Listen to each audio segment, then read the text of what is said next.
The wedding dress hung in the corner like a ghost-white silk mocking her from across the room. Arya Thorne should have been walking down the aisle in 3 hours.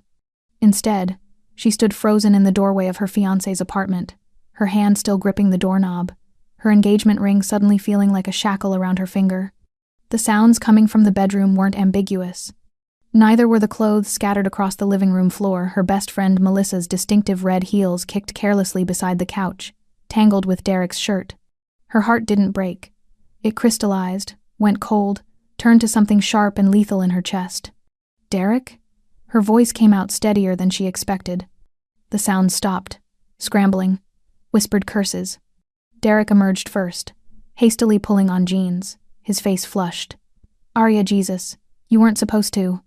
"Supposed to what?" She stepped inside, closing the door with deliberate calm. "Supposed to catch you fucking my best friend on our wedding day?" Melissa appeared behind him, wrapped in Derek's robe, her makeup smeared, her expression something between guilt and defiance. "Ari, we didn't want you to find out like this." "How considerate." Arya's laugh tasted like copper. "How long?" "Does it matter?" Derek had the audacity to look irritated, as if she were inconveniencing him. "Look, we were going to tell you after..." "After what? After I married you?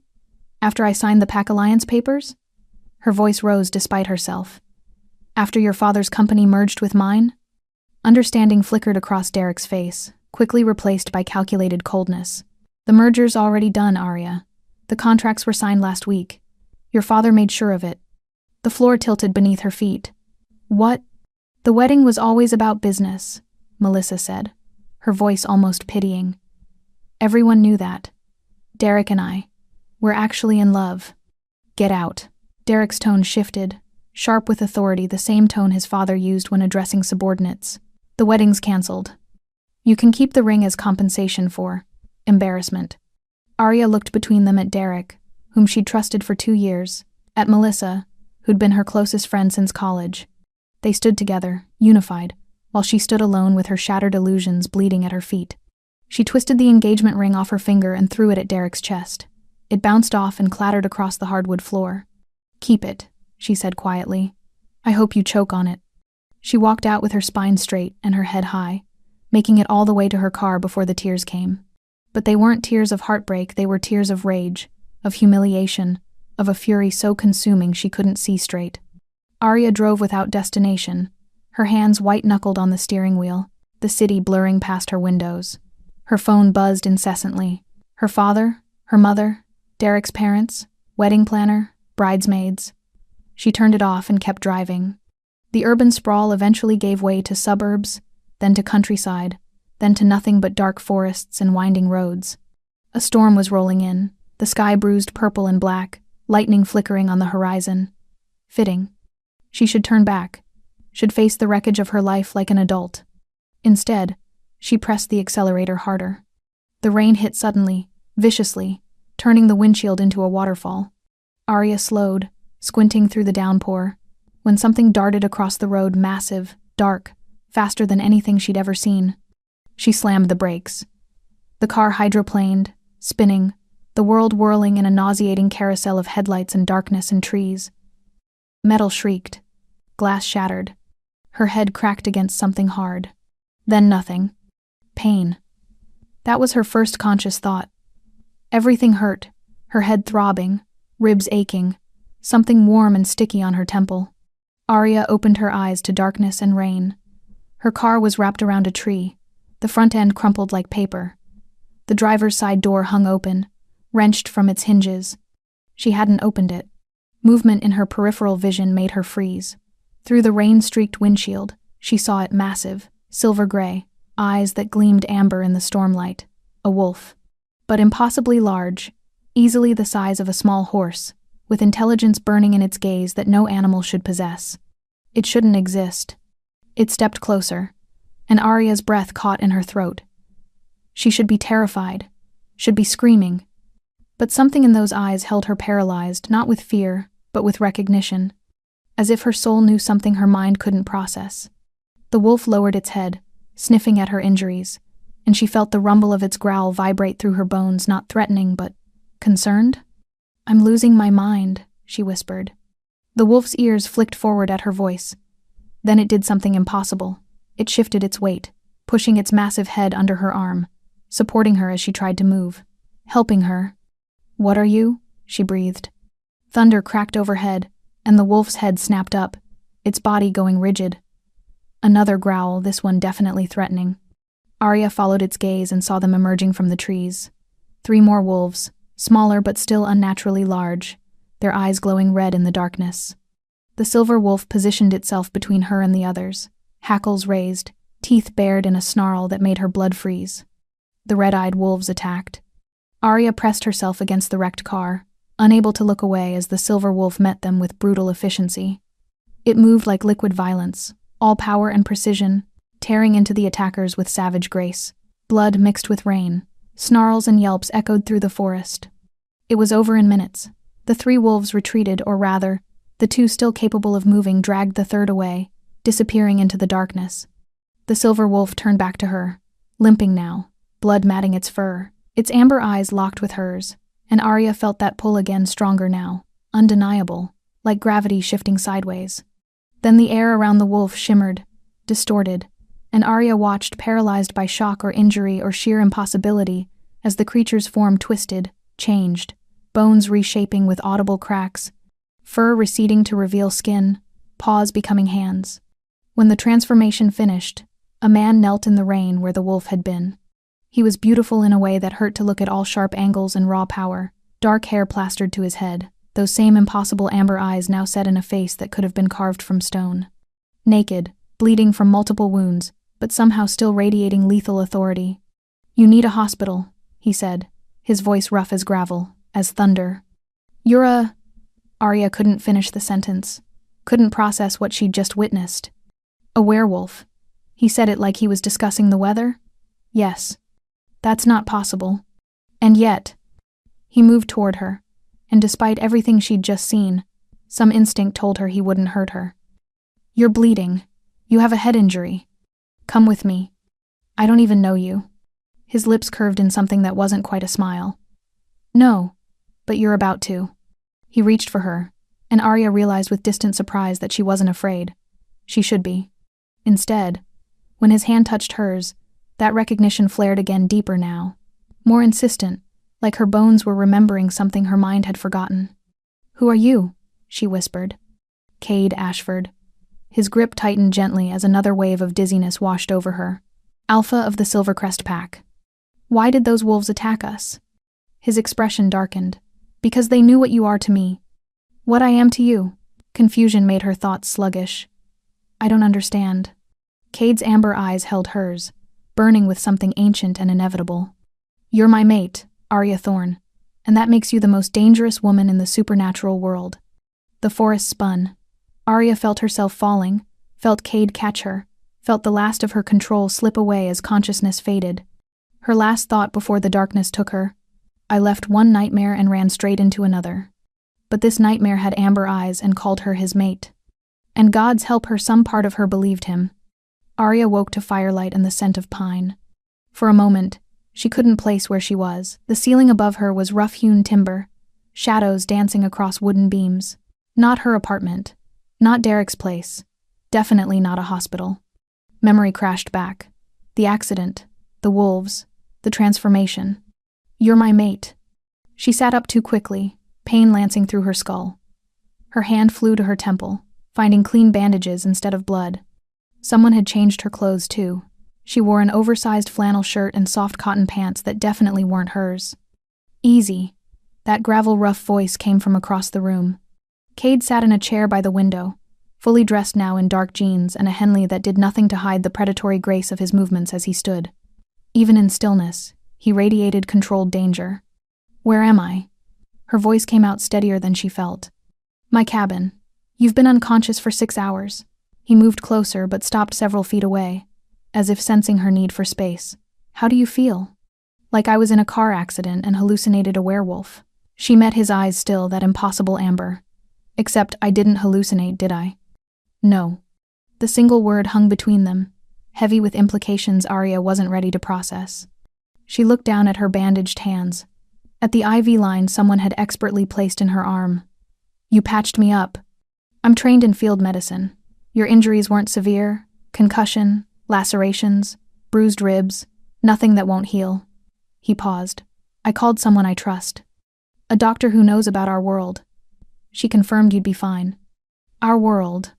Arya laughed, the sound brittle. Yesterday I was getting married. Today I'm apparently in a supernatural world I didn't know existed. With a man who claims I'm his. Mate. Cade's jaw tightened at the word. I don't claim it. I know it.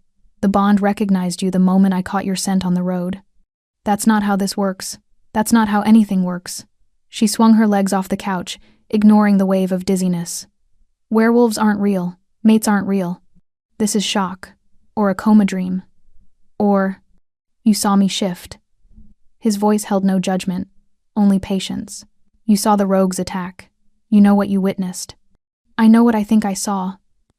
But even as she said it, the conviction wavered. The memory was too vivid, too visceral. The sound of bones cracking, the shimmer of impossible transformation. Why me? I don't choose it. Neither do you. Cade moved to the fireplace, his back to her. The bond recognizes compatible souls. It's ancient magic, older than pacts, older than hierarchies. When two fated mates meet, the recognition is absolute. Convenient. Bitterness crept into her tone. I just escaped one man who wanted to use me. Now I'm supernaturally bound to another? He turned, his expression sharp. I don't want to use you, Arya. I didn't ask for this any more than you did. Then let me leave. I will. When it's safe. He gestured to the window. Those rogues who attacked? They're part of a rival faction. They sensed the bond forming and wanted to eliminate you before it solidified. If you leave now, they'll hunt you. Fear prickled down her spine, but she forced herself to meet his gaze. Why would they care about some random human? Because you're not random anymore. You're connected to an alpha. That makes you a target, a weakness they can exploit. His hands flexed at his sides. Or a weapon, if they can turn you against me. I don't even know you. No, he agreed quietly, but the bond does. Arya wanted to argue, to rage against this new cage, but exhaustion pulled at her. She'd spent 2 years in a relationship built on lies and strategic alliances. Now fate, actual supernatural fate, was trying to shove her into another binding connection. I need air. She stood, swaying slightly.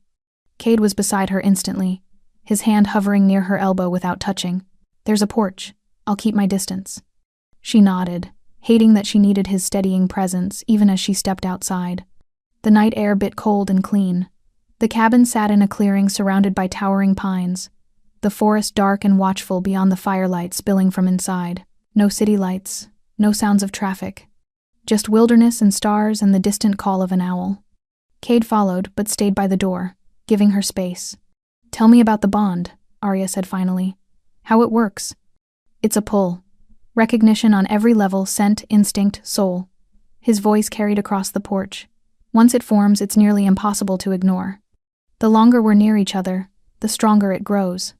Can it be broken? Silence. Then, yes, through rejection. If you formally refuse the bond, it will fade over time. Painfully, but it will release us both. She heard the unspoken truth beneath his words. But you don't want that. I'm Alpha of Silvercrest. I've spent 34 years waiting for my mate. Now that I've found you. He exhaled roughly. No, I don't want that. But I won't force you, Arya. The bond can only complete if both parties accept it willingly. What happens if I accept? You'd become part of my pack. Under my protection. You'd gain access to our world, the benefits and the dangers. Eventually, if you chose, you could undergo the turning ritual. Become one of us. A werewolf. Yes. The word should terrify her. Instead, Arya felt only numbness. Everything familiar had crumbled today, her relationship, her future, her understanding of reality itself. What was one more impossible thing? Those wolves earlier, she said, the ones with red eyes, they weren't like you. Rogues. Werewolves who've rejected pack law, given in to their feral nature. Cade's tone darkened. They're led by my brother Ronan. He wants Silvercrest's territory and believes he should be alpha instead of me. Family drama with fangs. Wonderful. A sound escaped him, almost a laugh. Your sarcasm suggests you're processing better than most humans would. Or I'm in deep denial. Arya turned to face him, really looking at him for the first time without panic clouding her vision. He was striking in a way that seemed almost deliberately crafted to appeal to her tall and broad-shouldered, with dark hair that curled slightly at the nape of his neck and a face all sharp planes and shadows. But it was his eyes that held her. Ancient eyes, tired eyes. "How long have you been Alpha?" she asked. 10 years, since my father died in a challenge. "I'm sorry." He studied her with something like surprise. "You just learned werewolves exist. Your life is in danger, and you're expressing sympathy for my loss? Loss is loss. Supernatural politics don't change grief." She wrapped her arms around herself. "My mother died when I was 16. Sometimes the wound is all that feels real." Understanding flickered across his face, recognition of a different kind. "What did your father do?" "Threw himself into his company. Eventually he threw me into it too. Strategic partnerships, beneficial alliances." Her smile felt sharp. "This morning I was supposed to marry a man he chose for his business portfolio. But you didn't." "No. I found him with my best friend instead." The words came easier than expected. "Turns out the wedding was always about merging companies. I was just the transaction that made it legitimate." Cade moved closer, his presence somehow grounding despite everything. "You deserve better than being someone's transaction." "So do you," she said quietly. "But here we are, cosmically matched by supernatural destiny whether we like it or not. The bond doesn't make you a transaction, Arya. It recognizes what's already true, that our souls are compatible. What we do with that recognition is our choice." She wanted to believe him, wanted to trust that this overwhelming pull she felt wasn't another trap, another cage. But trust had burned her badly today. "I need time," she said. "I know." "And answers. About your world, the dangers, everything. I'll tell you everything you want to know." He held her gaze. "Starting tomorrow, tonight, you need rest." Arya nodded, suddenly aware of how exhausted she felt. She moved toward the door, then paused beside him. This close, she could feel the heat radiating from his skin, could smell pine and something darker, more primal. "Thank you," she said, "for saving me, for not forcing this." Cade's hand lifted, hesitated, then gently tucked a strand of hair behind her ear. The brief contact sent electricity racing down her spine. "Get some sleep, Arya," he said softly. "Tomorrow we figure out what happens next." She slipped inside, hyper-aware of his presence still on the porch, standing guard. As she settled back onto the couch, pulling the blanket around her shoulders, one thought crystallized through the chaos. She'd run from one man's lies straight into another man's truth. The question was whether truth was any less dangerous. Dawn broke cold and crystalline. Arya woke to the smell of coffee and wood smoke, her body aching but her mind clearer than it had been in months. The events of yesterday felt both surreal and undeniable, imprinted on her consciousness like a brand. Cade stood at the stove, his back to her, moving with economical grace as he prepared breakfast. He'd sensed her waking. She could tell by the subtle shift in his posture. "Morning," she said, her voice rough with sleep. "Coffee's ready. Black, but there's cream in the fridge." He didn't turn around, giving her space to collect herself. She appreciated that more than he could know. Arya padded to the small kitchen, poured herself a mug, and stood by the window. The forest stretched endlessly in every direction, painted gold by morning light. Beautiful, isolating. "How far are we from the city?" she asked. 2 hours by car. Far enough that rogues can't track you easily. Cade plated eggs and toast, setting them on the rough wooden table. "Sit, eat, then we talk." It wasn't a command, but there was authority in his tone, the kind earned through leadership, not demanded. Arya found herself obeying, settling across from him at the table. They ate in silence for several minutes. She studied him covertly, the way he moved with predatory efficiency even in simple tasks, the faint scars visible on his forearms, the tension he carried in his shoulders like he was constantly prepared for attack. "You said you'd answer my questions," she said finally. "I did. How does someone become a werewolf?" Cade set down his fork, meeting her eyes directly. 3 ways. Birth children of werewolves inherit the ability to shift. Turning a ritual where an alpha transfers the gift through blood and intent, but it only works if the human's body accepts it. Many don't survive. And finally, a forced bite during a full moon by a rogue. That's the most dangerous. It usually drives the new wolf insane. "The rogues yesterday, they were trying to bite me?" "No, they were trying to kill you." His expression hardened. A mate bond is sacred among pack wolves. Rogues have no such restraint. You're a threat to Ronan's plans, so he wants you eliminated. Arya's hand tightened around her mug. What exactly are his plans? To challenge me for alpha status, to take Silvercrest and merge it with his rogue faction. Cade's voice carried centuries of pack history. Our father built Silvercrest into one of the strongest packs in the region. When he died, tradition demanded the eldest son me take leadership. Ronan believed he was stronger, more ruthless. He challenged me and lost. Rather than accept pack law, he left and began gathering rogues. How long ago? 3 years. Something painful flickered across his face. He was my brother, my best friend, the person I trusted most. His betrayal nearly destroyed me. Arya heard the echo of her own pain in his words. I know what that feels like. Your friend yesterday, the one with your fiancé. She nodded. Melissa. We met in college. She knew everything about me, my fears, my dreams, the fact that I never loved Derek but felt trapped by family obligation. Bitterness coated her tongue. Apparently she knew him more intimately than I did. Betrayal cuts deeper when it comes from those we trust, Cade said quietly. It makes us question our judgment. Wonder what we missed. Did you miss signs with Ronan? Every day, I wonder. He pushed his plate aside. He always had ambition, but I thought brotherhood mattered more than power. I was wrong. The vulnerability in his admission surprised her. This was an alpha, a leader of supernatural beings admitting failure, doubt. It made him more real, less mythical. What happens now? Arya asked. With us, I mean. This bond. Cade was quiet for a long moment. That depends on what you want. You can walk away. I'll have my pack watch over you from a distance, keep you safe from rogues. The bond will fade eventually, though it will hurt us both. Or, you stay. Learn about our world. Give the bond time to develop naturally without pressure. His amber eyes held hers.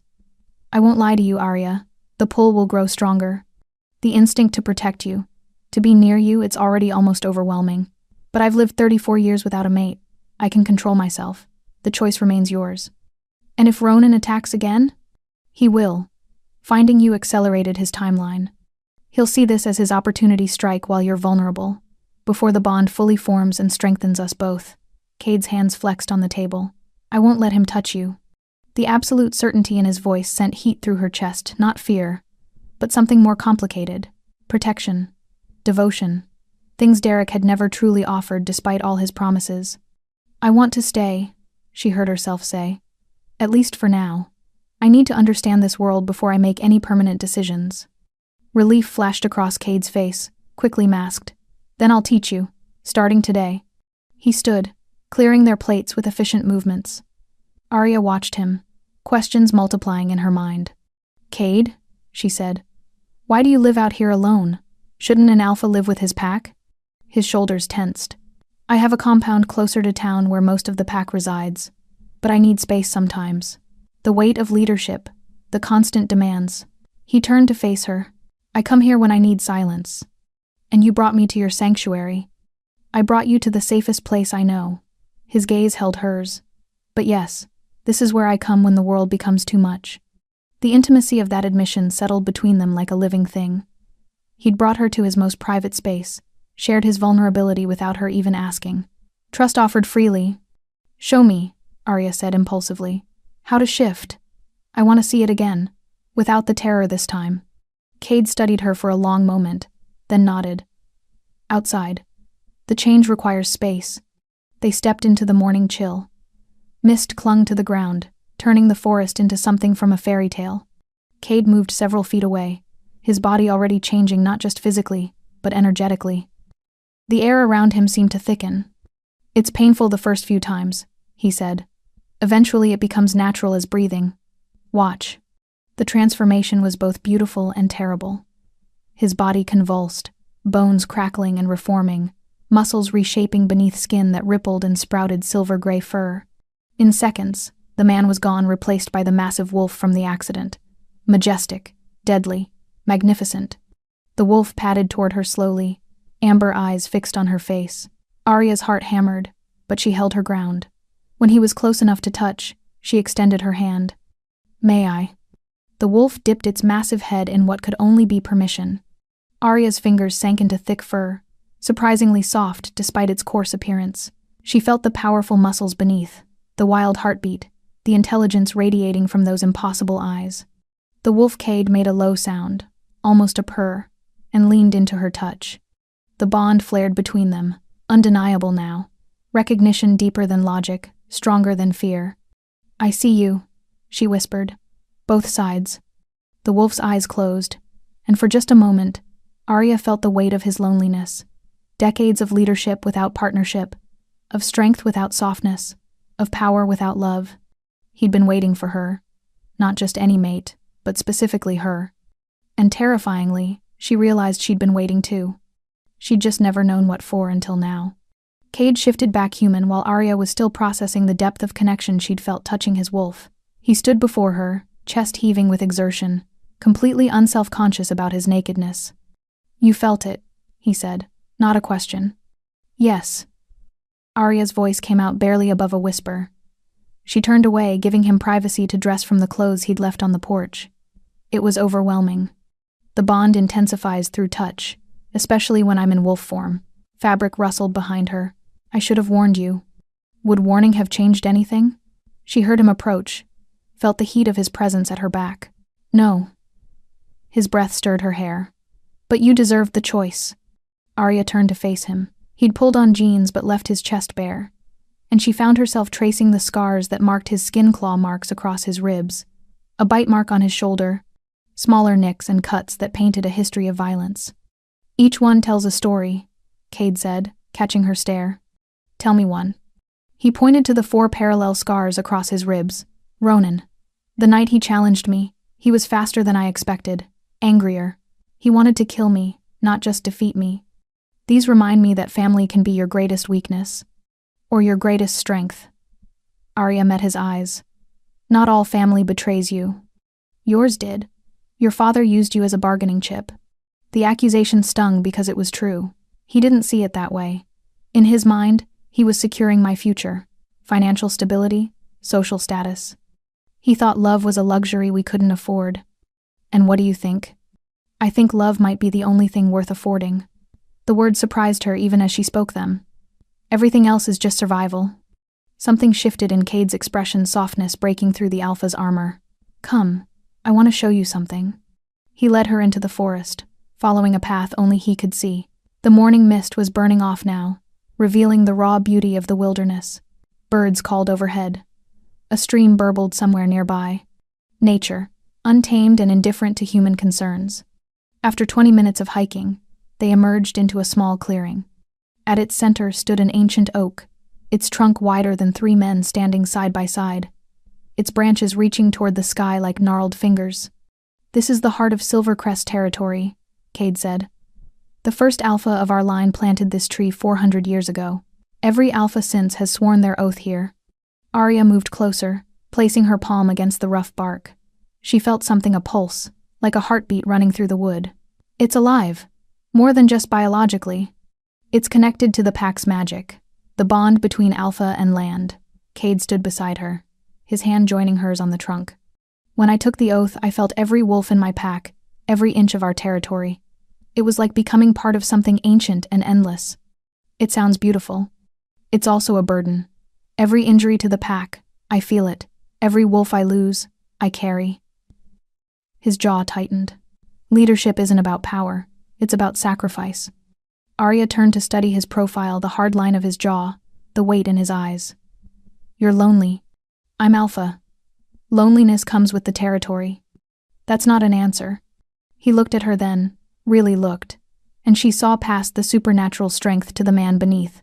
Exhausted, isolated, desperate for connection but unable to trust anyone enough to lower his guard. "Yes," he admitted. "I'm lonely. I've been lonely since the day I realized leadership means standing apart, making decisions no one else wants to make, carrying secrets that would break others." "What secrets?" The question came out before she could stop it. Cade's expression shuddered. "Ones that could destroy my pack if revealed." "Are they about Ronan?" "Partially." He stepped back, breaking their connection. "There are things you don't know yet. Things I need to tell you before the bond goes any further." Unease prickled down Arya's spine. That sounds ominous. Because it is. He ran a hand through his hair, a gesture of frustration she was beginning to recognize. I told you Ronan wants to be alpha. What I didn't tell you is why he believes he has the right. I'm listening.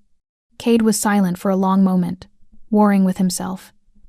Finally, our father had 2 mates in his lifetime. My mother died giving birth to me. Ronan's mother was a powerful witch from the Eastern Covens.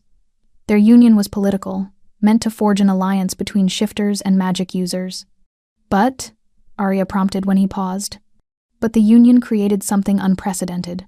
Ronan inherited both shifter abilities and magical power. He's a hybrid stronger than pure-blooded wolves, capable of spells no shifter should command. Cade's voice dropped. He believes that makes him superior. The rightful alpha. Does it? Power doesn't equal leadership. But in a challenge fight, his magic gives him an advantage. I can't match with strength alone. Cade met her eyes. I won our last challenge through strategy and luck. Next time, I might not be so fortunate. Understanding dawned cold and terrible. That's why finding me accelerated his timeline. The mate bond would make you stronger. Yes, a completed bond enhances an alpha's power exponentially. It's our greatest strength and our greatest vulnerability. If Ronan can kill you before the bond solidifies, he removes my potential advantage. And if he captures me, then he has leverage to force my surrender. Or worse, he could try to corrupt the bond, use magic to twist it. Cade's hands fisted at his sides. There are dark rituals. Ways to sever a mate bond and bind someone to another against their will. It would destroy you. But Ronan doesn't care about collateral damage. Fear should have frozen her. Instead, Arya felt anger rising hot and clarifying. I'm so tired of men thinking they can control my fate.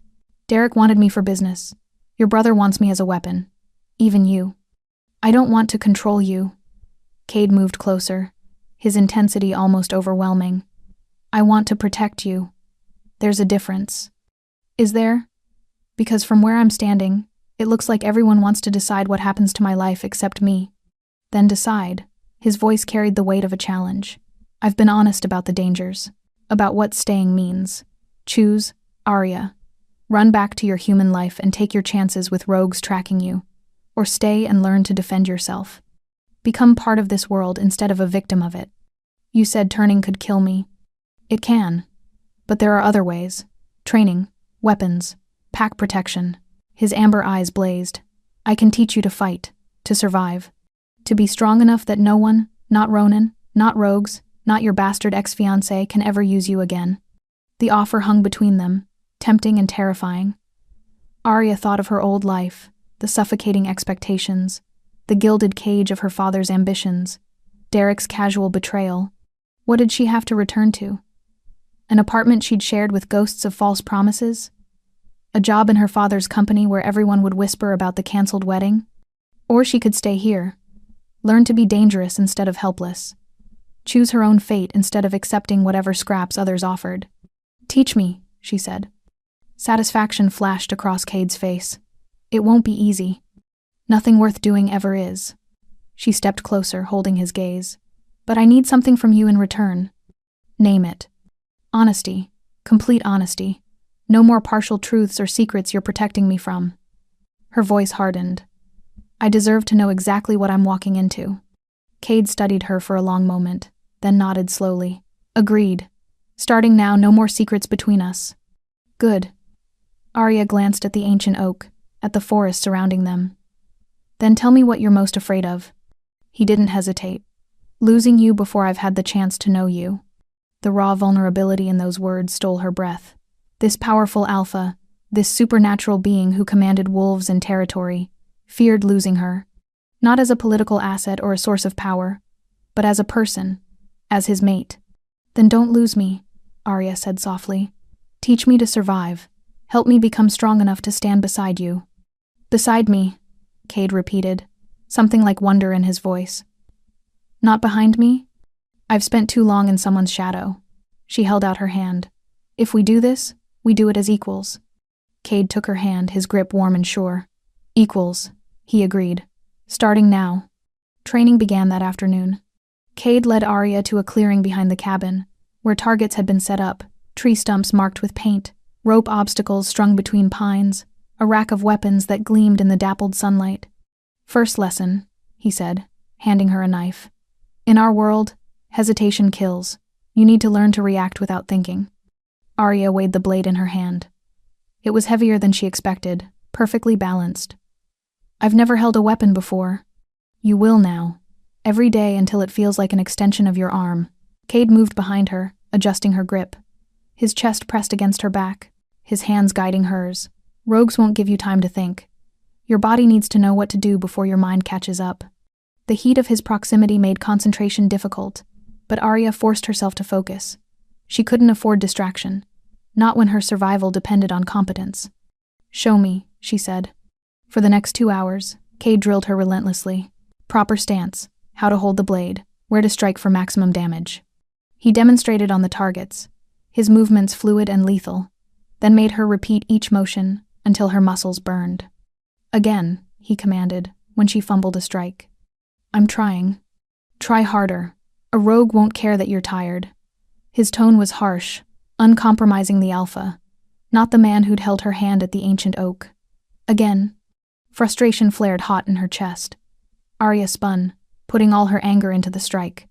The blade sank deep into the tree stump, exactly where Cade had shown her. "Better." Satisfaction colored his voice. "You fight better when you're angry. Remember that." "I'm angry a lot lately," she muttered, wrenching the knife free. "Good. Channel it. Anger can be a weapon if you control it instead of letting it control you." They moved to hand-to-hand combat next. Cade taught her basic defensive moves, how to break a grip, where to strike to disable an opponent, how to use her smaller size as an advantage rather than a weakness. "Wolves are stronger and faster than humans," he explained, circling her slowly. "But we have weaknesses. Silver burns us. Wolfsbane disrupts our magic. And we're overconfident." He lunged suddenly. Arya barely dodged, her heart racing. Warning would be nice. "Enemies don't give warnings." He came at her again, slower this time.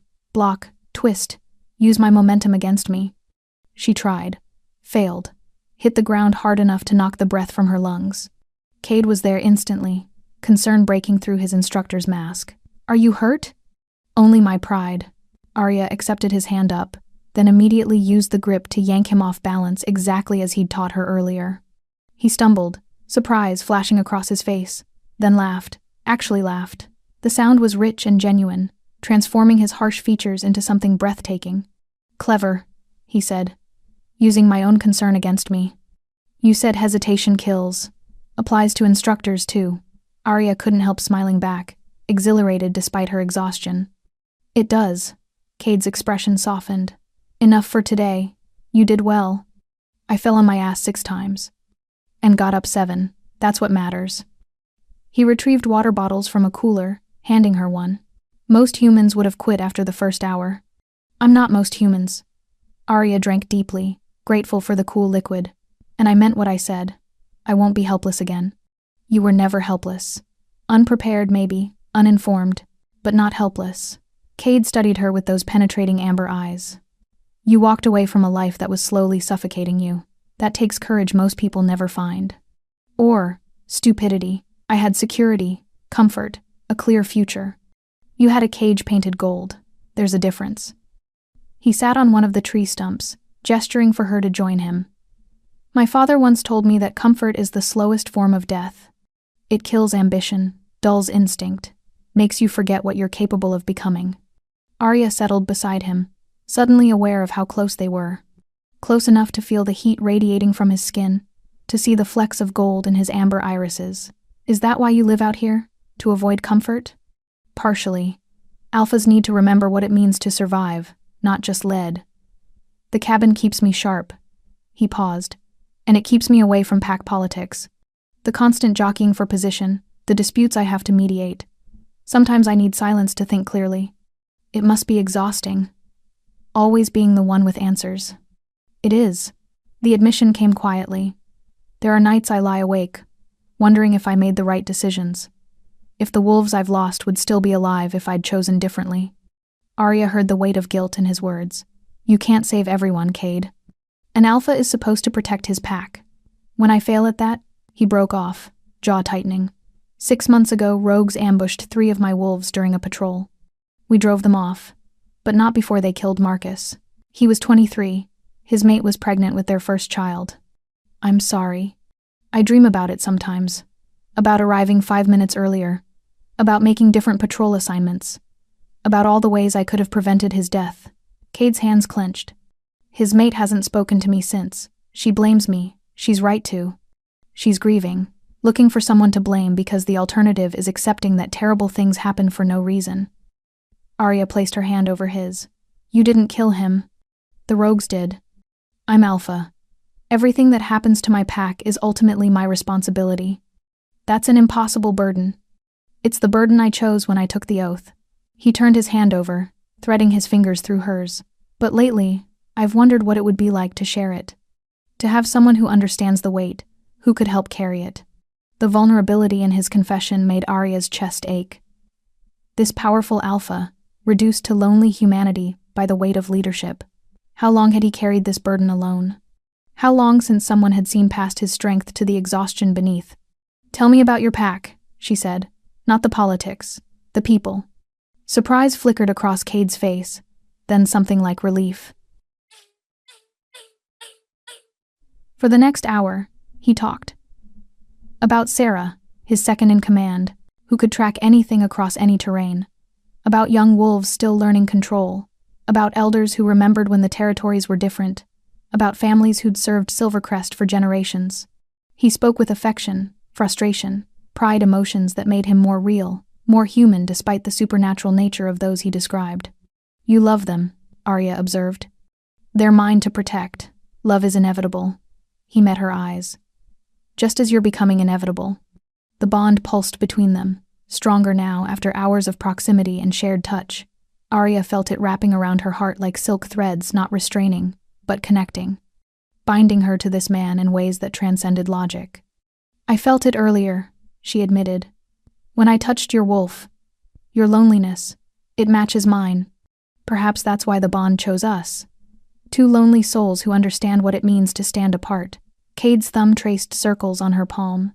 I don't want you to feel lonely anymore, Arya. Even if you ultimately reject the bond, I want you to know what it means to be seen, understood, valued beyond what you can provide. Tears pricked her eyes unexpectedly. Derek had never seen her. Her father had only seen her utility. Even Melissa had viewed her as a stepping stone to something better. But Cade looked at her like she was the answer to a question he'd been asking his entire life. I don't want to be lonely anymore either, she whispered. He stood, drawing her up with him. In the fading afternoon light, he looked almost otherworldly, beautiful and dangerous and impossibly present. Then don't be, he said simply. Stay. Learn. Let the bond show you what we could become together. Arya knew she should be cautious, should protect her heart after Derek's betrayal. But standing here with Cade's hand warm in hers, his eyes holding promises no one had ever offered before, caution felt like cowardice. I'm staying, she said. For now. For however long it takes to figure out if this is real or just supernatural manipulation. It's real, Cade's voice held absolute certainty. But I'll prove it to you. Every day, for as long as you need. 3 days passed in a rhythm Arya hadn't known she craved. Mornings meant training her muscles growing stronger, her reflexes sharper. Afternoons, Cade taught her about pack hierarchy, territorial boundaries, the delicate politics between shifter factions. Evenings, they cooked together in comfortable silence, the domesticity of it both strange and soothing. The bond grew stronger with each passing hour. She felt it now even when they were in separate rooms, a constant awareness of his presence, his emotions bleeding through the connection like watercolors on wet paper. On the 4th morning, Cade's phone rang during breakfast. He glanced at the screen, his expression tightening. Sarah, he said by way of explanation before answering. What's wrong? Arya couldn't hear the other side of the conversation, but she watched tension coil through Cade's body. His jaw clenched, his free hand flexed unconsciously. When? A pause. How many? Another pause, longer this time. I'll be there within the hour.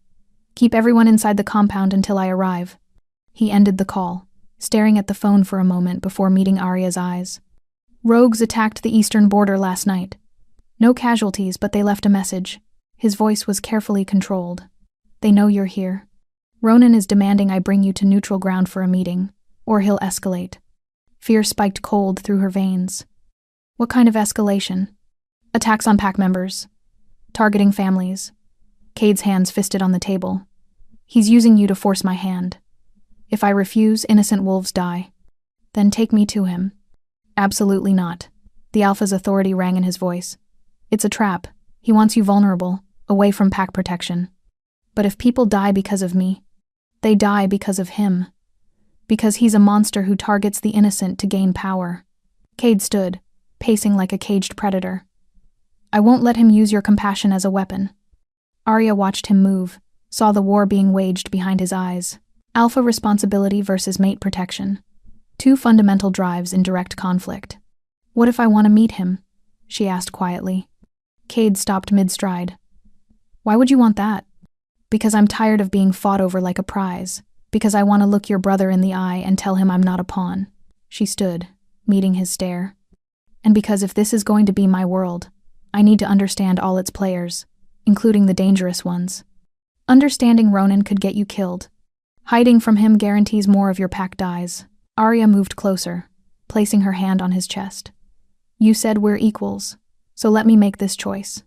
Let me help protect your people instead of being the reason they're in danger. Cade covered her hand with his heartbeat strong beneath her palm. You don't know what you're asking. Ronan is unpredictable, cruel. He'll try to hurt you to get to me. Then come with me. Bring your strongest wolves. Make it clear that touching me means war.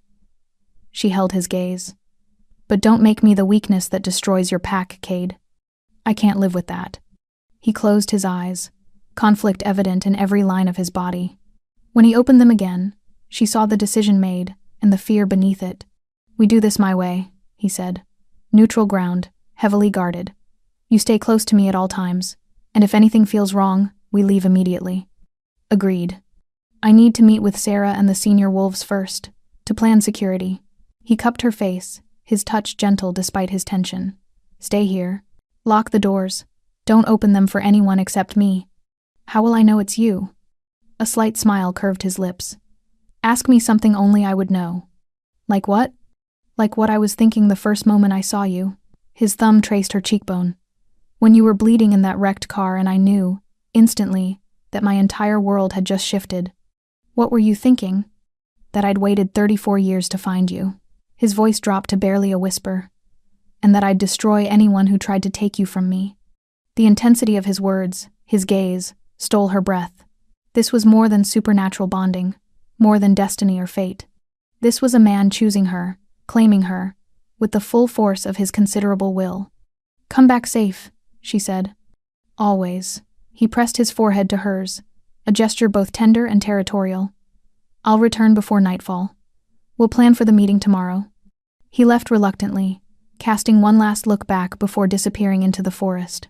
Arya locked the door as instructed, then stood at the window watching the tree line. The cabin felt too quiet without him, too empty. The bond stretched between them like an elastic band, growing more uncomfortable with distance. She busied herself cleaning, then attempted to read, but concentration proved impossible. Every sound made her jump. Every shadow seemed to hide threats.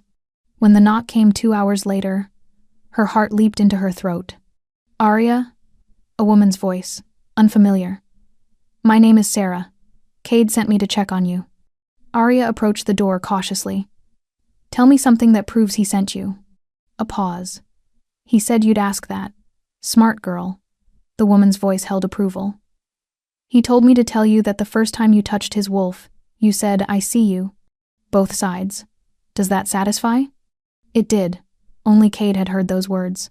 Arya unlocked the door to find a striking woman in her early 30s, with black hair pulled into a severe braid and eyes that assessed everything in seconds. She moved with the same predatory grace as Cade, a wolf in human skin.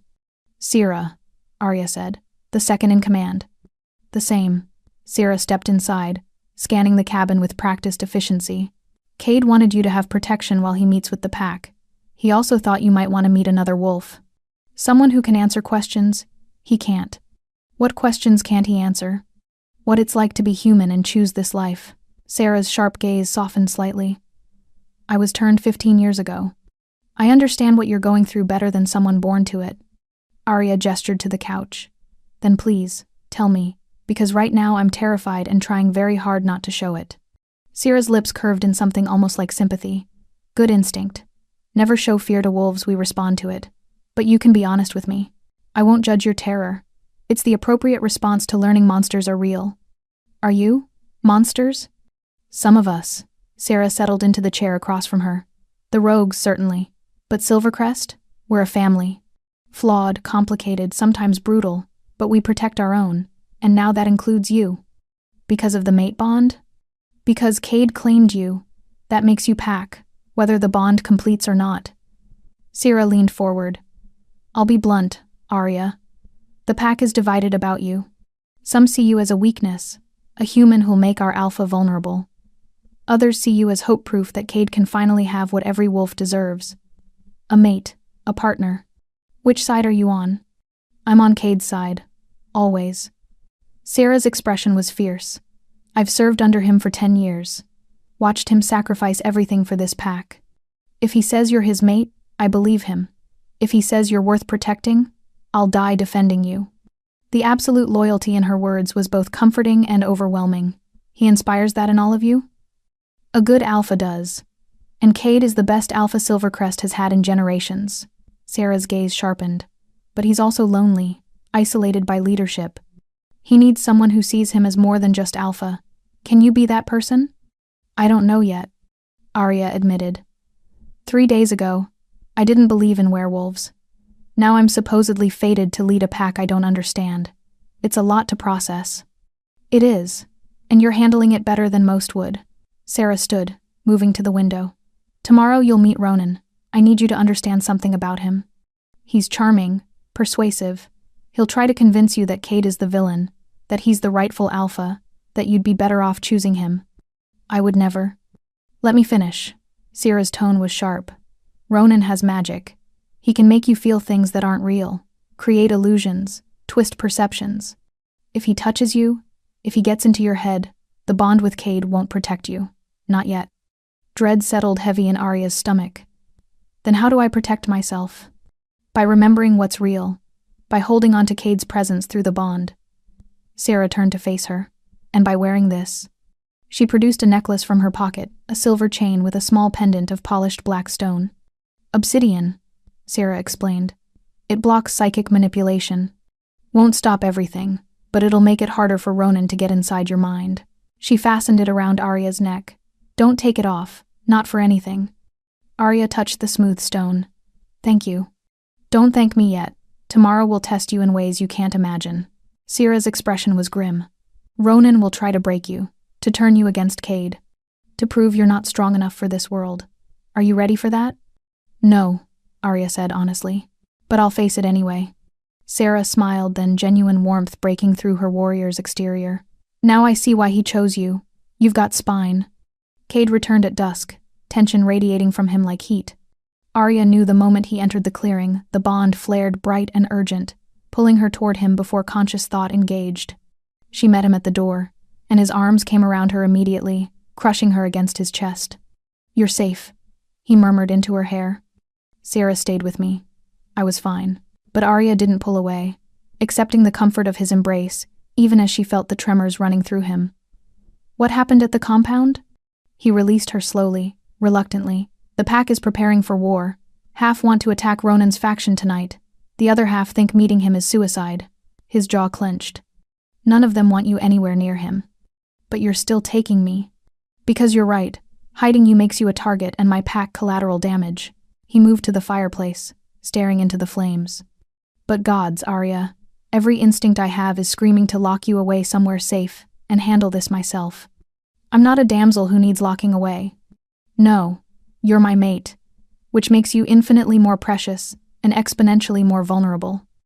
He turned to face her, his amber eyes blazing. Do you understand what it means for an alpha to bring his unclaimed mate before an enemy? It's the ultimate show of either strength or weakness. Ronan will interpret it as the latter. Then prove him wrong. Arya crossed to him, taking his hands. Show him I'm not a weakness. Show your pack I can stand beside you, not just behind you. Cade's fingers tightened on hers. Tomorrow at the meeting, stay close. Don't let Ronan touch you. Don't accept anything he offers, not even words of kindness. Everything about him is manipulation. Sarah warned me. She gave me this. Arya touched the obsidian pendant. Relief flashed across his face. Good. Obsidian will help, but Ronan's magic is strong. If you feel strange, if anything seems off, tell me immediately. I will. She studied his face, seeing the fear beneath his alpha's mask. Tell me about him. Not the enemy, the brother you knew before. Pain flickered in his eyes. Why? Because understanding who he was might help me understand who he became. Cade was silent for a long moment. When he spoke, his voice carried the weight of old grief. Ronan was brilliant, quick-witted, charming, fearless. Growing up, he was my best friend. We did everything together, hunted, trained, got into trouble. A ghost of a smile. He once convinced me to sneak into the elders' meeting. We were 12. Got caught and ran patrol duty for 2 months. You loved him. I did, more than anything. The smile faded. But there was always darkness in him. Ambition that bordered on obsession. Our father saw it, tried to temper it, but Ronan resented every constraint. He wanted power without responsibility, respect without earning it. When did he change? When our father announced I'd be his successor. Ronan was 17, I was 19. He challenged the decision immediately. Said he was stronger, more ruthless, better suited to leadership. Cade's hands clenched. Father made him prove it. A trial by combat, not to the death but to submission. Ronan lost. He never forgave either of us. That's when he left? No. He stayed for 8 more years, growing more bitter, more resentful. He studied dark magic with his mother's people, gaining power in ways that violated pack law. When Father died and I became Alpha, Ronan challenged me within hours, said I'd stolen his birthright. Cade's voice went flat. I beat him, banished him from Silvercrest. He swore he'd return and take everything I loved. Understanding crystallized cold and sharp. Finding me gave him the perfect opportunity. Yes, a mate bond is sacred, it's also a vulnerability. He'll try to corrupt it, twist it, use it against me. Cade cupped her face, his touch gentle despite his words. That's why tomorrow terrifies me, because he won't just threaten your life, he'll threaten your soul. Arya's heart hammered against her ribs, but she kept her voice steady. Then I'll hold on to what's real. You. This. She placed her hand over his heart. Whatever he tries, I won't let him poison what we're building. You can't promise that. You don't know what his magic can do. No. But I know what choosing fear does. It makes you prisoner to people who don't deserve power over you. She held his gaze. I spent 2 years letting fear keep me in a relationship that was killing me slowly. I won't do that again. Not even for a threat as big as Ronan. Something shifted in Cade's expression, wonder mixing with concern, pride, tempering fear. You're either the bravest person I've ever met, or the most foolish. Maybe both. Arya managed to smile. My mother used to say bravery and foolishness look identical until you know how the story ends. Wise woman. She was. The familiar ache of loss squeezed Arya's chest. She died trying to save someone from a car accident, pulled them free but got hit herself. Everyone said it was noble, but I was just angry. Angry she'd left me. Angry she'd chosen a stranger over staying alive for her daughter. And now? Now I understand. She saw someone who needed help and didn't hesitate. That's who she was, someone who acted instead of deliberating. Arya's voice softened. I think she'd like you. You have that same quality, protective instinct that overrides self-preservation. Is that a compliment or criticism? Both. She stepped closer, eliminating the space between them. Just like you're both frustrating and fascinating, overbearing and honorable, impossible, and somehow exactly what I need. Cade's breath caught. His hand slid into her hair, tilting her face up. Arya, I know the bond is influencing this. I know supernatural fate is pushing us together. Her pulse thundered in her ears. But I also know I've never felt more seen, more valued, more alive than I have these past 4 days. That's not just magic, Cade. That's you. It's us, he corrected, his voice rough. The bond recognizes compatibility. But what we build on that foundation is our choice. Our effort. Then let's choose.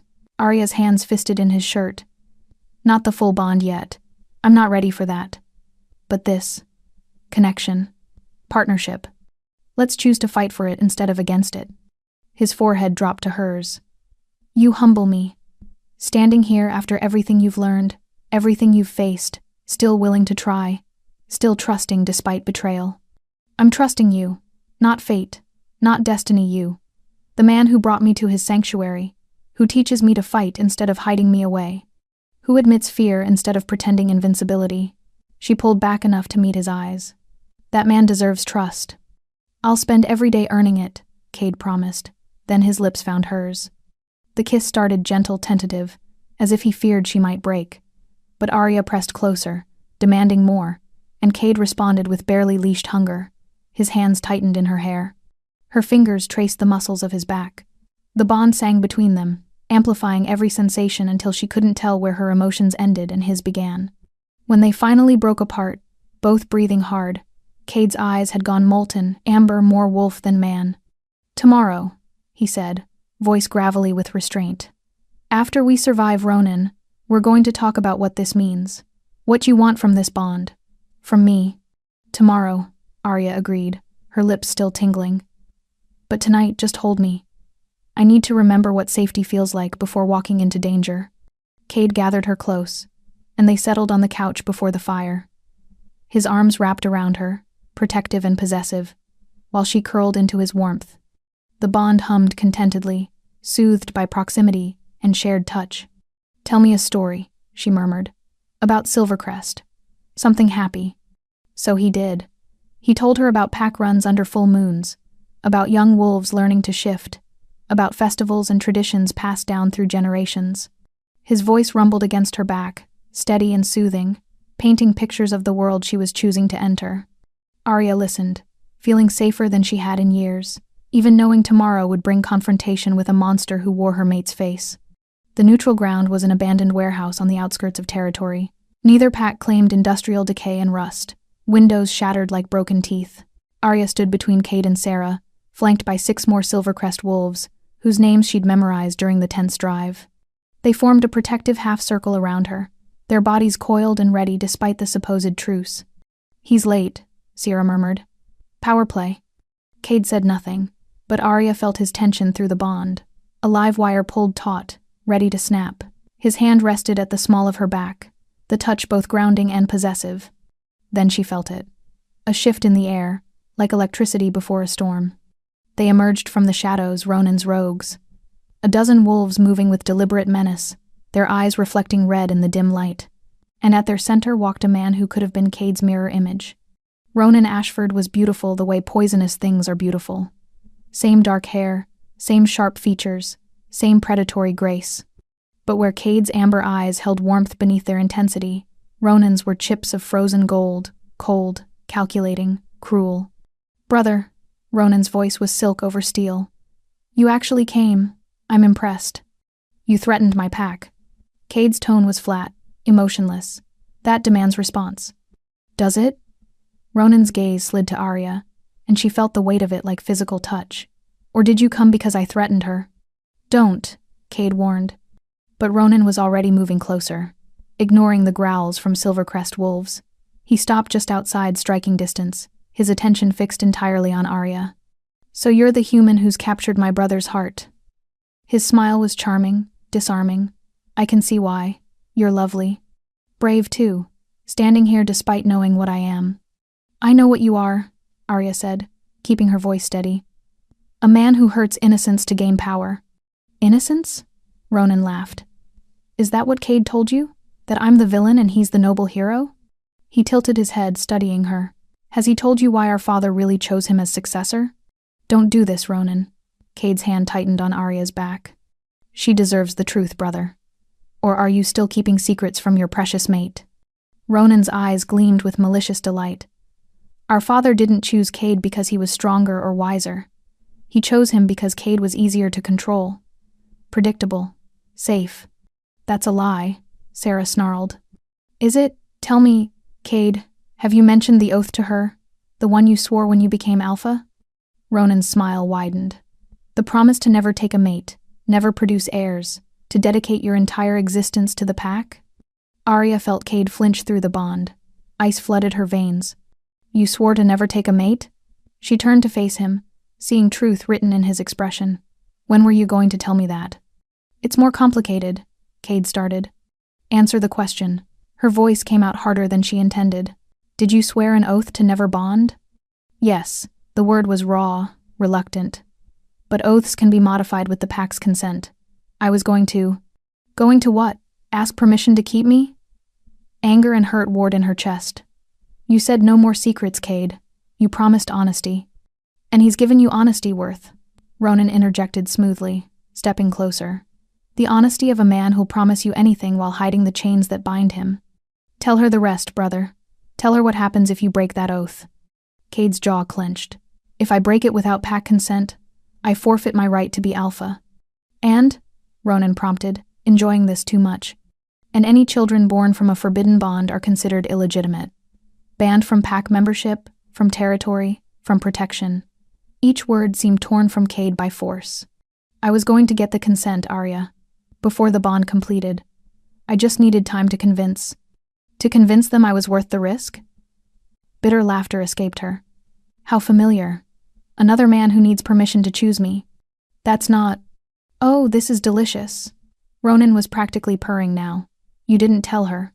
You let her believe she had a choice, that you could offer her a future, all while knowing your own pack might forbid it. He moved closer to Arya. Come with me instead. I've made no oaths. I can offer you what he cannot: true freedom, true partnership. Stay away from her, Cade growled, his wolf rising in his eyes. Why? She's not claimed. The bond isn't complete. Ronan extended his hand to Arya. What do you say, beautiful? Want to see what a real alpha can offer? Magic pulsed from his palm, dark, seductive, promising things she desperately wanted. Freedom from obligation. Escape from complicated supernatural politics. A life where she controlled her own destiny. The obsidian pendant grew warm against her skin. No, Arya said, stepping back from Ronan's outstretched hand.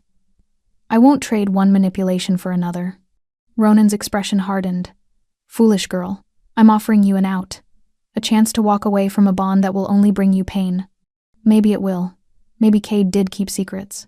She glanced at Cade, seeing devastation in his eyes, then back to Ronan. But I've learned to recognize predators. You don't want to save me. You want to use me. At least Cade sees me as a person, not a weapon. How noble. Ronan's voice went cold. And naive. You think love conquers all? That pretty words and passionate kisses mean anything in our world? He turned to Cade. Tell her what happened to your last weakness, brother. Tell her about Elena. Every wolf from Silvercrest went rigid. Cade's face turned to stone. Who's Elena? Arya asked quietly. Someone I loved, Cade said, his voice devoid of emotion. Before I became alpha. Before the oath. Someone Cade sacrificed for power, Ronan corrected. When our father demanded he choose between her and leadership, he chose the pack, sent her away. Broke her heart to keep his precious position. His smile was cruel. He'll do the same to you, Arya. The moment his pack demands it, you'll be the one sent away. Discarded. Forgotten. That's enough. Cade's voice carried alpha command, making several rogues flinch. You've made your point. Now state your terms or leave. My terms? Ronan's laugh was harsh. Simple. Give me Arya willingly, and I'll leave your pack alone. Let her make the choice herself. Stay with a man bound by oaths he cannot break. Or come with someone who can actually offer her a future. I'm not a bargaining chip, Arya said, her anger finally breaking through shock. I'm not property to be traded between brothers fighting over scraps of power. Then what are you? Ronan challenged. Because right now you're the rope in our tug of war, whether you like it or not. I'm the woman who's going to walk away from both of you. Arya turned to Cade. Take me back to the cabin now. Pain flashed across Cade's face, but he nodded. As you wish. Running away? Ronan called after them. How disappointing. I expected more fight from Cade's chosen mate. Arya stopped, turned back slowly. You want fight? Fine. I'll give you honesty instead. She met Ronan's cold eyes without flinching. You're right that Cade kept secrets. That he's bound by oaths that complicate everything. But you know what I see when I look at him? A man wrestling with impossible choices, trying to protect everyone he loves. When I look at you, she let her contempt show. I see a child throwing tantrums because life didn't hand him what he wanted. You don't want justice or rightful leadership. You want revenge for feeling inadequate. Ronan's expression turned murderous. Magic crackled around his hands. Careful, human. Your mate bond won't protect you from my wrath. Let her speak, Cade said quietly, though tension radiated from every line of his body. You threatened innocence, staged attacks, manipulated and murdered your way toward power? Arya continued. And you want me to believe you'd treat me better than Cade does? I may be human, but I'm not stupid. Ronan stared at her for a long moment, then threw back his head and laughed. Oh, brother, you've found yourself a viper. No wonder you're smitten. The drive back to the cabin was suffocating silence. Arya stared out the window, her mind churning with revelations. Cade sat rigid behind the wheel, knuckles white on the steering wheel. The bond between them felt fractured, still present, but damaged, like a mirror with a crack running through its center. Sarah and the other wolves had taken separate vehicles, giving them privacy neither seemed to want. When they finally reached the cabin, Arya was out of the SUV before it fully stopped. She needed air, space, distance from the man who'd promised honesty while hiding fundamental truths. Arya, wait. Cade's voice behind her. Don't. She spun to face him. Don't tell me to wait. Don't tell me it's complicated. Don't give me excuses. I'm not making excuses. I'm trying to explain. An oath to never take a mate, Cade. An oath you swore and never mentioned. Not when you told me about the bond. Not when we kissed. Not when I asked for complete honesty. Her voice cracked despite her best efforts. When exactly were you planning to tell me? When I had secured the pack's approval to modify the oath. He ran a hand through his hair, frustration and guilt warring across his features. I needed to prove you were worth the risk? Worth breaking tradition for? Bitter laughter escaped her. I'm so tired of needing to prove my worth to people who should just see it. That's not what I meant. Cade stepped closer, his expression anguished. You are worth it. You're worth breaking every oath, facing every consequence. But I'm alpha. I can't just prioritize my wants over pack stability. There are protocols, traditions. And where do I fit in those traditions? Arya demanded. As the inconvenient human who complicated your perfect leadership, the mate you'd have to beg permission to keep? As my partner, my equal, the person I want standing beside me for the rest of my life. His voice was raw, stripped of the alpha's authority. But I can't just take what I want without considering 200 wolves whose lives depend on my decisions. Did Elena understand that? The name felt like poison on her tongue. When you chose leadership over her? Cade flinched as if she'd struck him. Elena was different. How? Because she was part of your world? Because loving her was easier than loving a human? Tears burned behind Arya's eyes, but she refused to let them fall. Tell me about her. You owe me that much. He was silent for a long moment, pain etched in every line of his face. When he spoke, his voice was barely above a whisper. Elena was my father's third-in-command's daughter. We grew up together, fell in love as teenagers. Everyone assumed we'd mate when I became alpha. He stared past her, lost in memory. But my father made the oath requirement clear to lead Silvercrest properly. I couldn't be distracted by mate bonds or heirs. I had to be entirely devoted to the pack. So you chose. I chose. And it destroyed her. Cade's hands clenched. She left Silvercrest, joined a coastal pack, found another mate eventually. But for years I carried the guilt. Wondered if I'd made the right choice. Questioned whether power was worth the loneliness. And now? Arya forced herself to meet his eyes. You're facing the same choice. Pack or mate. Duty or desire. What's different this time? You. The word came out fierce, certain. With Elena, I was 20 years old, untested, desperate to prove myself worthy of leadership. I chose duty because I didn't believe I could be both alpha and mate. He moved closer, his intensity almost overwhelming. But 10 years of leadership taught me the truth: an alpha without a mate is incomplete, half of what he could be. I've been functioning at 50% for a decade, Arya. You don't make me weaker. You make me whole. Pretty words, but words don't change the oath.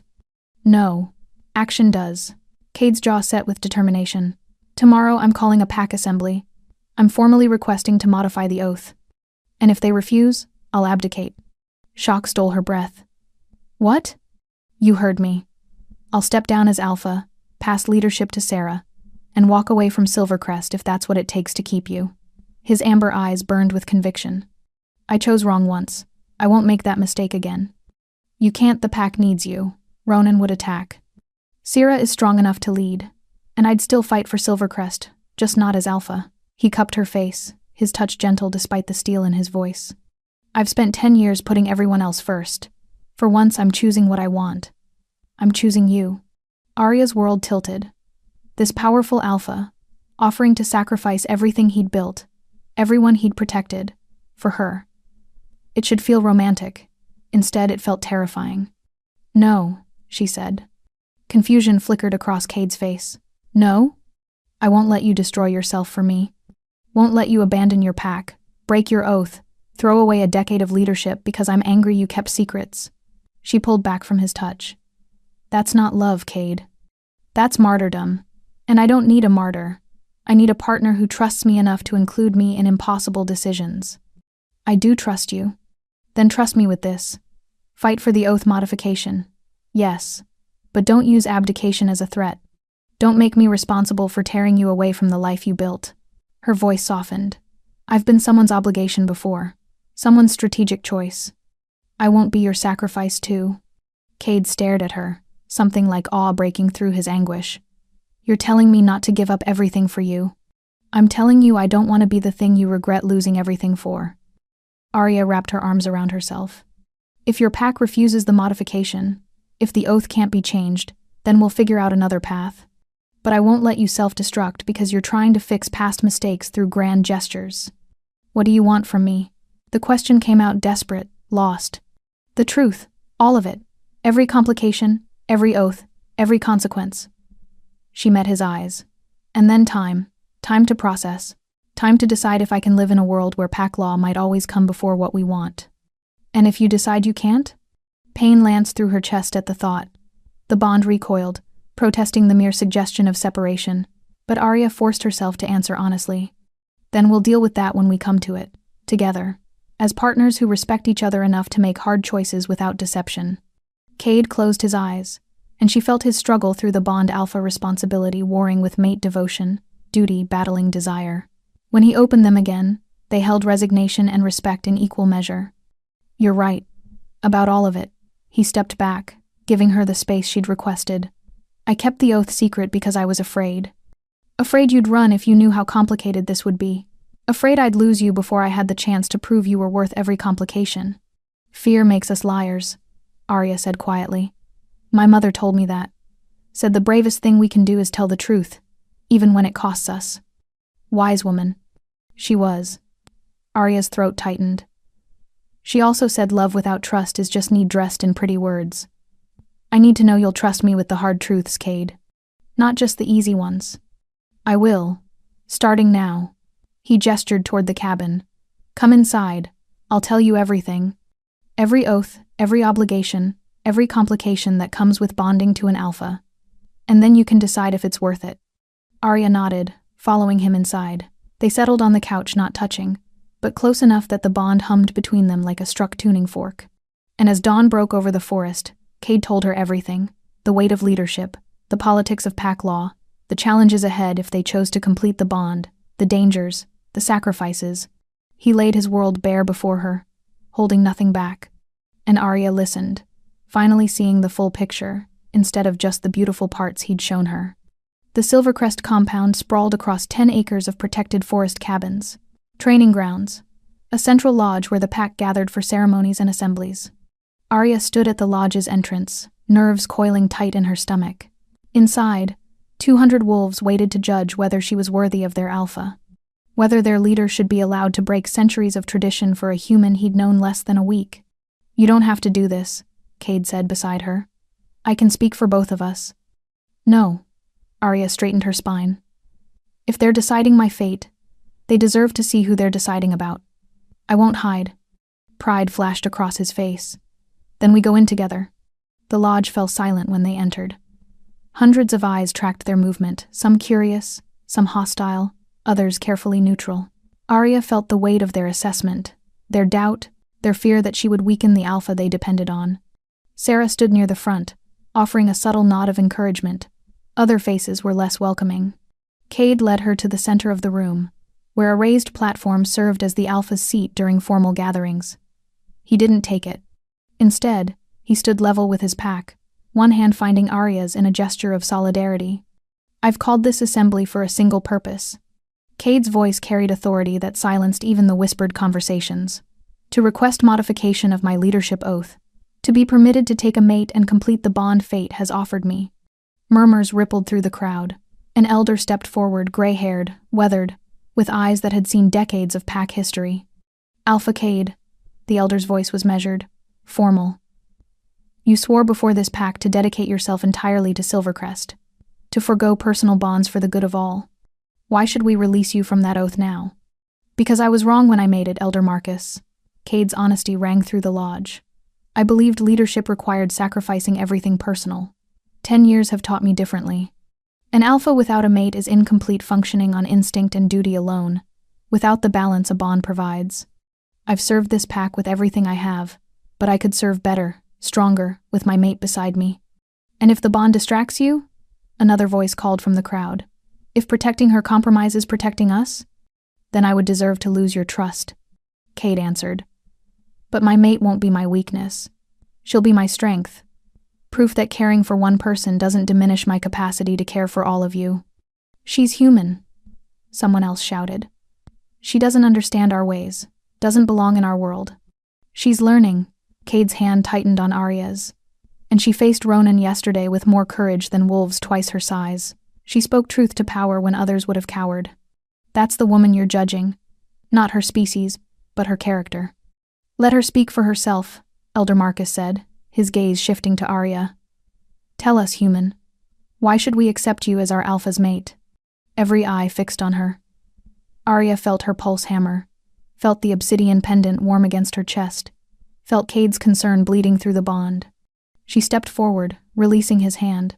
I can't give you flowery promises, she began, her voice steady despite her nerves.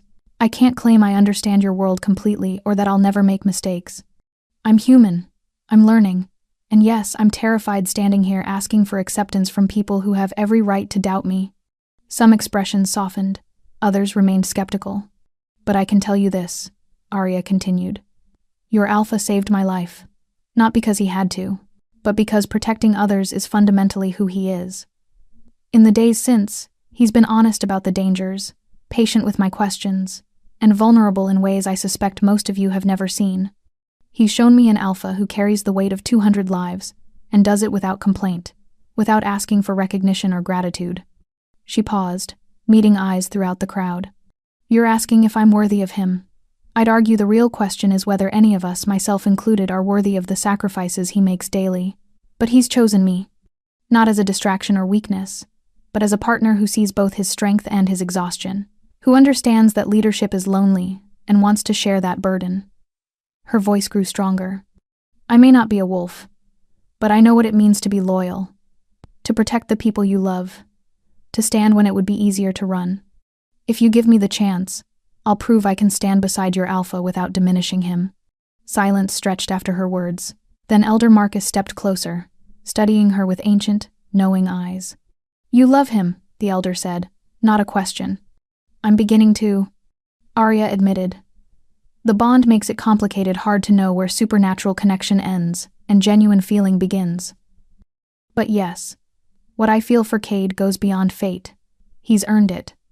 Marcus turned to address the assembly. I've served Silvercrest for 70 years, watched 3 alphas lead, and I've never seen an alpha as devoted, as self-sacrificing, as Cade Ashford. His voice carried weight that demanded attention. He's given us a decade of perfect leadership. Never faltered, never failed. Perhaps it's time we gave something back. Time we allowed him the same happiness we enjoy with our own mates. But the tradition, someone started. Traditions exist to serve us, not enslave us, Marcus interrupted. When a tradition no longer serves its purpose, it should be examined, modified. The oath was meant to ensure our alpha's dedication. But has anyone here ever questioned Cade's dedication? Has he ever once put himself before this pack? Heads shook throughout the crowd. Even the most skeptical couldn't deny Cade's commitment. Then I say we vote, Marcus declared.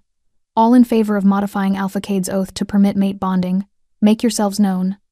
Sarah's hand shot up immediately. Then others. Slowly at first, then faster. Arya watched as more than half the pack raised their hands, some with enthusiasm, others with reluctance, but raised nonetheless. Opposed? Marcus called. Fewer hands. Maybe a quarter of the pack. Enough to cause problems, but not enough to deny the modification. The vote carries, Marcus announced. Alpha Cade, your oath is hereby modified. You are permitted to take a mate without forfeiting your position. May the bond strengthen you both. Relief crashed through Arya so powerfully her knees nearly buckled. Cade's arm came around her waist, holding her steady, and through the bond she felt his own overwhelming gratitude and joy. But not everyone was celebrating. A wolf in the back, young, aggressive-looking, shouted, "What about the air claws? If she's human, she can't give him wolf children." The room tensed again.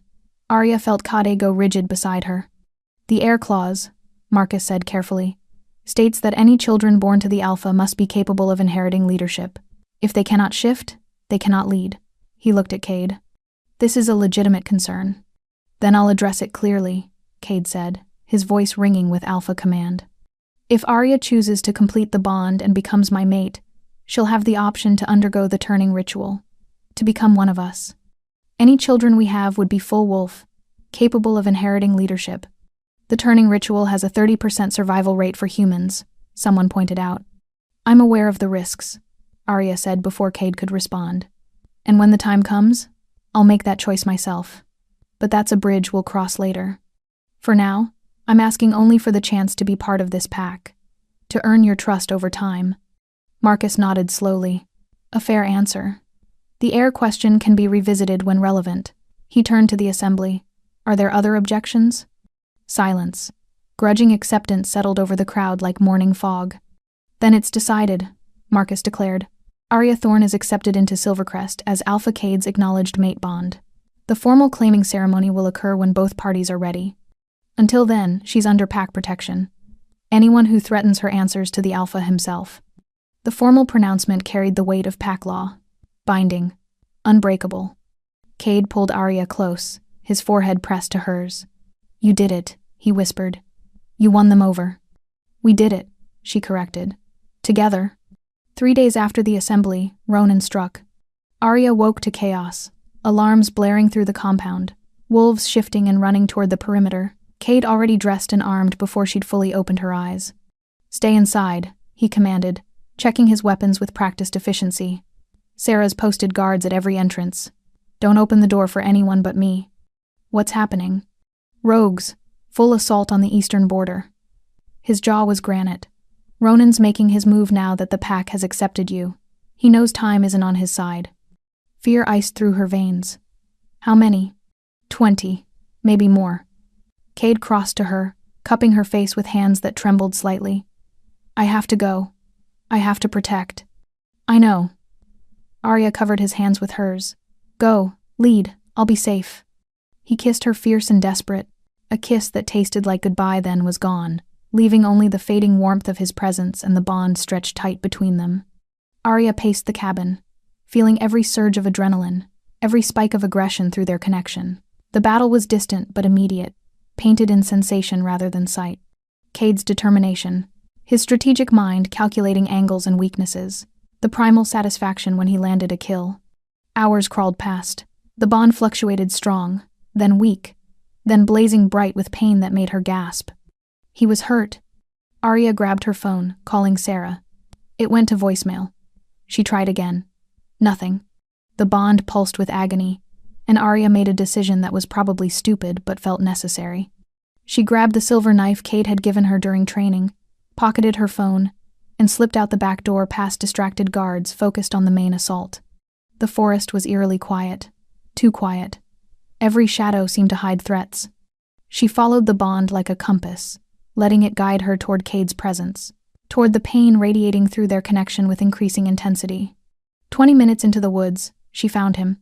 Cade knelt in a clearing, blood streaming from a gash across his ribs, 3 rogue wolves circling him like sharks scenting wounded prey. He'd taken down at least 5 others. Their bodies littered the ground, but exhaustion and injury had slowed him. Arya's appearance distracted the rogues for a crucial second. Cade used it, lunging forward and tearing out the throat of the nearest wolf. But the movement cost him. He stumbled, his injured side buckling. The other 2 rogues attacked simultaneously. Arya didn't think. She ran forward, driving her blade into the exposed flank of the nearest rogue. It howled, spinning toward her with murder in its red eyes. Cade roared, pure alpha dominance, and the sound was enough to make both rogues hesitate. In that heartbeat of uncertainty, he shifted. The transformation was instant, fueled by protective rage, and his massive silver wolf tore into both rogues with lethal precision. When silence fell, 5 more bodies joined the others. Cade shifted back, swaying on his feet, and Arya caught him before he fell. "You're supposed to be safe," he said, his voice weak. "Inside, protected." "You were dying. I felt it." Her hands pressed against his wound, trying to staunch the bleeding. "I couldn't just stay there." "Foolish woman." But there was no heat in it, only wonder. "You came into a battle for me." "Of course I did. We're partners, remember?" Tears streaked her face. "You don't get to die before I've decided if I'm keeping you." He laughed, pained but genuine. "Keeping me? The bond isn't complete yet. I have options." But her hands were shaking as she tore strips from her shirt to bind his wounds. Though options are looking less appealing when one involves you bleeding out in a forest. "I'm not dying. Wolves heal fast." He caught her hand. "But Arya, you shouldn't have come, if those rogues had gotten to you." "They didn't. We fought together, survived together." She met his eyes. "Isn't that what mates do?" Something shifted in his expression. Something profound and permanent. "Yes," he said quietly. "It is." The sound of approaching wolves made them both tense. But it was Sira who emerged from the trees, followed by a dozen Silvercrest fighters. "Alpha!" Relief colored her voice as she took in the carnage. "We pushed them back."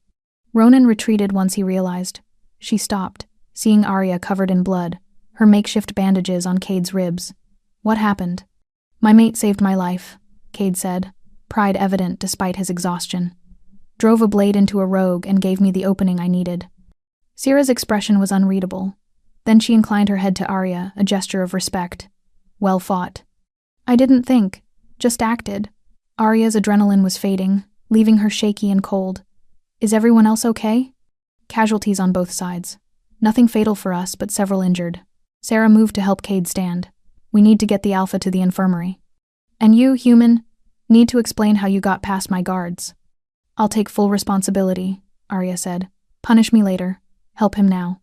They made it back to the compound as dawn broke. The doctor, a stern woman named Helena, cleaned and stitched Cade's wounds while Arya paced outside the infirmary, too wired to sit. Other pack members passed, some nodding acknowledgement, others whispering. Word had already spread that the human mate had fought beside their Alpha, had saved him. When Helena finally allowed her inside, Cade was sitting up, his torso wrapped in pristine bandages, looking tired but healing. "You shouldn't have come," he said again, but gently this time. "I almost lost my mind when I realized you were there, exposed, vulnerable. And I almost lost mine feeling you hurt and not knowing if you'd survive." Arya settled beside him on the bed. "So we're even." "Not even close." He pulled her against his uninjured side. "You risked everything for me. Came into a battle you had no training for. Used everything I taught you to defend yourself and help me." His voice roughened. "You fought like pack, Arya, like you were born to this." "Maybe I was." The words surprised her, but they felt true. "Maybe fate knew what it was doing bringing me to you, to this world." "Do you regret it? Any of it?" Arya thought about her old life, the gilded cage, Derek's betrayal, the suffocating expectations. Then she thought about the past week, terrifying and confusing and dangerous, yes, but also exhilarating. Meaningful. Real. "No," she said. "I don't regret it. I regret Derek and wasted time and not seeing Melissa's betrayal sooner. But running into you?" She turned to meet his amber eyes. "That I don't regret. Even though we're complicated? Especially because we're complicated." She touched his face gently, mindful of his injuries. "Easy isn't the same as right. And you, Cade Ashford, feel right in ways I can't fully explain. The bond is part of it, but not all of it." She cut him off. "I've spent 3 days with your pack, watching you lead, seeing how they respect you, how you balance strength with compassion. You're a good alpha, Cade. And more importantly, you're a good man. That's not supernatural fate. That's just who you are." His eyes closed, something like peace settling over his features. "I don't deserve you." "Probably not. But you're stuck with me anyway." Arya smiled. "At least until I decide whether to make this bond permanent." "And how's that decision coming?" She pretended to consider. Well, you're devastatingly attractive, annoyingly noble, and apparently willing to die protecting your pack. Those are solid qualities. Her smile softened. And you see me, really see me, not as a transaction or a trophy or a supernatural obligation, but as a person. That's worth more than you know. Cade pulled her closer, careful of his wounds, and kissed her forehead. I see you, Arya Thorne. Your strength, your courage, your stubborn refusal to be protected when people you care about are in danger. I see all of it, and I'm falling in love with all of it. Her breath caught. You're falling in love with me? Terrifyingly fast, he met her eyes. Is that allowed? Given the bond complications and... She kissed him. Soft at first, then deeper, pouring everything she couldn't say into the connection of lips and breath and shared space. When they broke apart, both breathing hard, Arya whispered against his mouth. It's allowed, because I'm falling too. The claiming ceremony happened 3 weeks later, under a full moon that painted the forest silver. Arya stood before the ancient oak, wearing a dress of deep emerald that Sarah had helped her choose, practical enough for the wilderness, elegant enough for the occasion. The entire Silvercrest pack formed a circle around them, witnesses to the bond that would make her officially one of them. Cade faced her in formal alpha attire, dark leather and silver clasps, ancient symbols embroidered across his chest, but his eyes were soft as they met hers, amber catching moonlight like captured fire. Elder Marcus stepped forward, his weathered face solemn. We gather tonight to acknowledge what fate has decreed and what these two souls have chosen. Alpha Cade Ashford and Arya Thorne stand before us to complete the mate bond, a sacred connection that will bind them in this life and beyond. The pack howled approval, the sound rising and falling like a prayer. Alpha Cade, Marcus continued, do you claim this woman as your mate? Do you pledge to protect her, honor her, and stand beside her through all challenges fate may bring? I do. Cade's voice rang clear and certain. With everything I am, everything I have. She is mine, and I am hers, until death and beyond. Arya Thorne, Marcus turned to her. Do you accept this bond? Do you pledge to stand with the Alpha, to become pack, to embrace the transformation this claiming will bring? Arya's heart hammered. This was it, the moment that would change everything. No more being human. No more standing at the edges of this supernatural world. She would become wolf, or she would die trying. I do, she said, surprised by how steady her voice was. I accept Cade as my mate. I accept Silvercrest as my pack. I accept whatever transformation fate demands. Pride blazed across Cade's features. Marcus produced a ceremonial blade silver with ancient runes carved along its length. Then let the claiming begin, Marcus intoned. First, the Alpha marks his mate. Cade took the blade, drawing it across his palm without hesitation. Blood welled dark and viscous. He pressed his bleeding hand to Arya's heart, directly over the bond that had been pulling them together since that first night. Power flooded through her, ancient, primal, overwhelming. She gasped as magic surged through her veins like lightning, Cade's essence merging with hers on a cellular level. The bond that had been growing stronger for weeks suddenly blazed incandescent, complete and unbreakable. Now the mate accepts the gift, Marcus said. This was the dangerous part, the turning, the moment her human body would either accept wolf magic or reject it fatally. Cade's hand trembled slightly as he raised the blade again. Are you certain? He asked quietly, for her ears only. We can stop here. The bond is complete. You don't have to risk. I'm certain. Arya took his hand, steadying it. I want this. All of it. Every risk. Every transformation. I want to run beside you, not just walk behind you. Love and fear warred in his eyes. But he nodded. With infinite care, he made a shallow cut across her collarbone, ritual placement, directly over her heart. His mouth found the wound, and Arya felt his canines extend, felt the wolf rise in him. The bite was sharp, burning, but she didn't flinch. Then came the magic. It poured into her like molten silver, beautiful and agonizing, rewriting her DNA, teaching her body new shapes. Arya's vision went white. Pain exploded through every nerve ending as bones shifted, muscles reformed, senses expanded beyond human limitations. She heard everything: heartbeats of 200 wolves, the whisper of wind through pine needles, a rabbit's frightened breathing a mile away, smelled the complexity of the forest, earth and sap and blood and pack, felt the moon's pull like gravity had reversed, drawing her up instead of down. And through it all, Cade's presence anchored her. His voice in her mind, steady and sure. Breathe. I've got you. Let the wolf come. Don't fight it. The transformation took minutes that felt like hours. When it finally released her, Arya collapsed into Cade's arms, gasping and shaking. Look at me, he commanded gently. Let me see your eyes. She opened them, and the world was different, sharper, brighter, layered with information her human brain had never processed. Colors she didn't have names for. Sounds and frequencies that shouldn't exist. Gold, Cade breathed, wonder in his voice. Your eyes are gold, like sunrise, like hope. Did it work? Her voice came out hoarse. Am I? Your wolf, joy transformed his face. You survived the turning. Your pack. You're mine. The gathered wolves erupted in celebration, howls and shouts and stamping feet. Syrah grinned openly, relief evident. Elder Marcus nodded approval. Can you shift? Cade asked eagerly. It's instinctive now. Just think about it.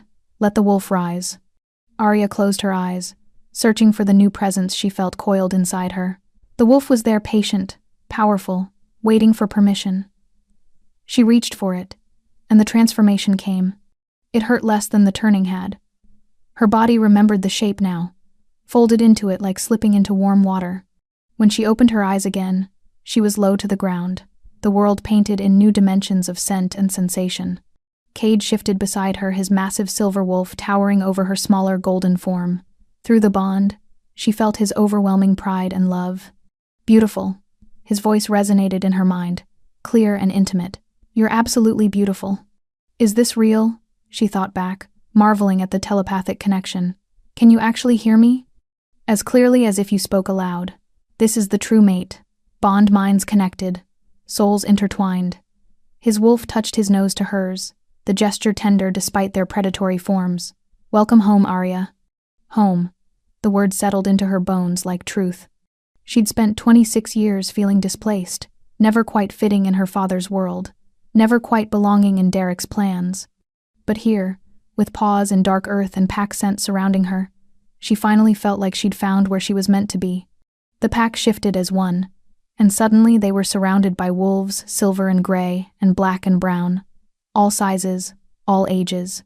They welcomed her with gentle touches and playful nips, accepting her into their hierarchy, their family. Then Cade threw back his head and howled alpha song, claiming and celebration combined. Arya joined him, her voice twining with his in harmony that transcended words. The pack added their voices until the forest rang with their song. They ran that night, the whole pack, streaming through the forest like living moonlight. Arya ran beside Cade, learning her wolf body's capabilities, testing her new strength and speed. He guided her patiently, teaching her to leap fallen logs, to navigate by scent, to feel the pack's collective heartbeat through their bond. It was freedom, pure, uncomplicated joy. Hours later, as dawn approached, they returned to the ancient oak. The pack dispersed to their homes, leaving Cade and Arya alone in the clearing. They shifted back human, and Cade wrapped her in a blanket someone had thoughtfully left. His arms came around her, holding her close as the first light painted the sky pink and gold. How do you feel? He asked. Different. Better. Arya turned in his embrace, looking up at him. Like I was half asleep my whole life, and just woke up. That's how I felt when I first shifted. He brushed hair from her face. But also how I felt when I met you. Like everything before was just preparation for this moment. Sentimental alpha, she teased, but her voice was thick with emotion. Only for you. He kissed her forehead, her cheeks, finally her lips slow and reverent. My mate, my partner, my equal in all things. Does this mean I have to start attending pack meetings? Because I saw the agenda for next week, and it looked incredibly boring. Cade laughed full and genuine, the sound she'd grown to love. Unfortunately, yes.